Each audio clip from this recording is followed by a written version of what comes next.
Good evening, শুভ সন্ধ্যা বন্ধুরা। আশা করি তোমরা সবাই ভালো আছো। তো সবাইকে দীপাবলির শুভেচ্ছা ও ভালোবাসা রইলো। তো দেখো বন্ধুরা, আজকে হচ্ছে চতুর্দশী। তো আমাদের তো 14 খেতে হয় এবং সন্ধ্যাবেলা 14 প্রদীপ দিতে হয়। তো সন্ধ্যা যেহেতু হয়ে গেছে, তো 14 প্রদীপ ধরিয়ে দিয়েছি দেখো। আর এটা হচ্ছে আমাদের ঠাকুর ঘর, দেখেছো? এই দেখো ধরিয়ে দিয়েছি, এপাশে ছাদের এপাশেও ধরিয়ে দিয়েছি। তো এই প্রদীপগুলো আমার মেয়ে নিজে হাতে সব বানিয়েছে।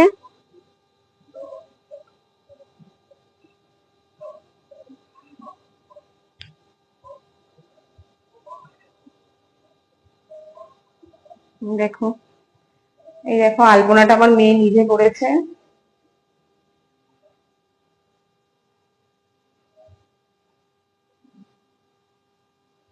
তো সবাইকে দীপাবলির শুভেচ্ছা ও ভালোবাসা রইলো। সবাই ভালো থেকো, সুস্থ থেকো, খুব ঠাকুর দেখো। তো টাটা।